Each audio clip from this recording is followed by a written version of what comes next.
ಎಲ್ಲಿ ನೋಡಿದ್ರಲ್ಲಿ ಹೂಕೋಸು ಬೆಳೆಯದ್ದೇ ಹವ. ಕುಂದಾನಗರಿಯಲ್ಲಿ ನೀರಿನ ಕೊರತೆಯ ನಡುವೆಯೂ ಯುವ ರೈತ ಮಾಡಿದ್ದಾರೆ ಅದ್ಭುತ ಸಾಧನೆ. ಹೀಗೆ ಎಲ್ಲ ರೈತರಿಗೂ ಮಾದರಿಯಾಗುವಂತೆ ಕೃಷಿ ಬೆಳೆ ಬೆಳೆದು ತೋರಿಸಿದ್ದಾರೆ. ಈಗಂತೂ ಭರ್ಜರಿ ಬೆಳೆ ಬಂದಿದ್ದು ಉತ್ತಮ ಆದಾಯ ನಿರೀಕ್ಷೆಯಲ್ಲಿದ್ದಾರೆ ಬೆಳಗಾವಿಯ ಈ ಯುವ ರೈತ.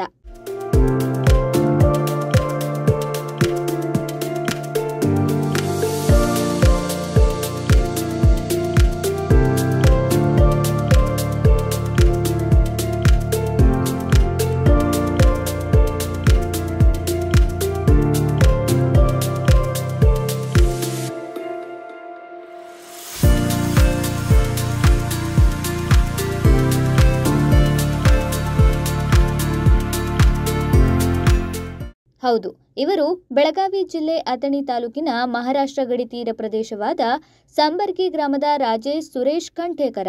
ಇವರು ಅಲ್ಪ ನೀರಿನಲ್ಲೇ ಹನಿ ನೀರಾವರಿ ಅಳವಡಿಸಿಕೊಂಡು ತನ್ನ 2 ಎಕರೆ ಭೂಮಿಯಲ್ಲಿ ಹೂಕೋಸು ಬೆಳೆದು ಉತ್ತಮ ಆದಾಯ ಪಡೆಯುತ್ತಿದ್ದಾರೆ.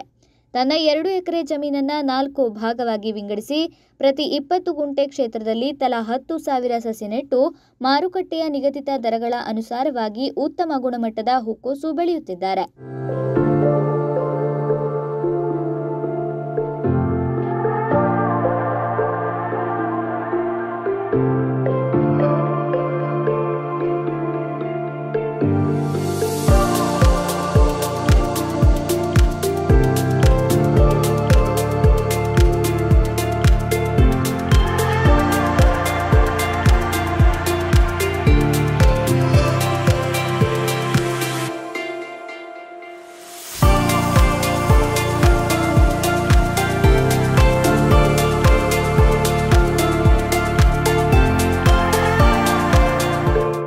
ನಿರ್ಮಲ ತಳಿಯ ಹೂಕೋಸು ಇದಾಗಿದ್ದು ಪ್ರತಿ ಸಸಿಗೆ ₹1 ದರವಿದೆ. ಹೀಗೆ 2 ಎಕರೆ ಭೂ ವಿಸ್ತೀರ್ಣದಲ್ಲಿ 40,000 ಸಸಿ ನೆಡಲಾಗಿದೆ. ಹೂಕೋಸು 2 ತಿಂಗಳು ಅಲ್ಪಾವಧಿಯ ಬೆಳೆಯಾಗಿದ್ದು ನಿರ್ವಹಣೆ ವೆಚ್ಚವೂ ಕಡಿಮೆಯೇ.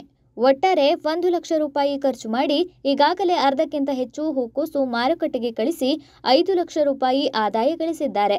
ಇನ್ನು 3 ಲಕ್ಷ ಆದಾಯದ ನಿರೀಕ್ಷೆ ಹೊಂದಿದ್ದಾರೆ ಯುವ ರೈತ ರಾಜೇಶ್. ಟೋಟಲ್ 4,000 ಇದ್ದು ರೀ. 4,000 ನಿಂಗೆ 30,000 ಹೊಂಟವ್ರಿ. ಈಗ 10,000 ಏನೋ ಲಾಗ್ರಿ ಏನೋ 15 ದಿವಸ ಹೊಂಟ್ಲಾಕ್ರಿ ಅಂತ ಅಲ್ಲಿದ್ರಿ. ಇವನ್ ನೀರಾವರಿ ಡ್ರಿಪ್ ಲಾಗನ್ ಮಾಡಿದ್ರಲ್ಲ ಪೂರ್ನೆಲ್ಲ ರೀ ಅಂದ್ರಿ. ಈಗ ಪ್ಲಾಟ್ ಮೇಲೆ ಪ್ಲಾಟ್ 4 ಪ್ಲಾಟ್ ಅದಾವ್ರಿ. 3 ಪ್ಲಾಟ್ ಹೊಂಟಾವ್ರಿ. ನೆಕ್ಸ್ಟ್ 1 ಪ್ಲಾಟ್ ಐತ್ರಿ ಅದ. ಇನ್ನು ಇದು ಹೊಂಡ್ಲಾಕ ಇನ್ನೊಂದು 8 ದಿವಸನೇ ಚಾಲು ಆತ್ರಿ ಅದ. ಈ ಸದ್ಯ ಮಿನಿಮಮ್ ರೇಟ್ 3,200 ಚೀಲ ಹಿಂಗೆ ಹೋಗ್ತಿದ್ರಿ. ಅಂತ ಅದೇನೈತ್ರಿ ಈಗ ಹೋದ್ರಿ 200-220 ಹೋಗಿದ್ರಿ ಅದು. ಒಟ್ಟಾರೆ ಬರಬಂತು ಅಂತ ಭೂಮಿಯನ್ನ ಬರಡಾಗಿಸಿ ಕುಳಿತ ಹಲವು ರೈತರಿಗೆ ಈ 21 ವಯಸ್ಸಿನ ಯುವ ರೈತನ ಸಾಧನೆ ಎಲ್ಲರಿಗೂ ಮಾದರಿಯಾಗಿದೆ.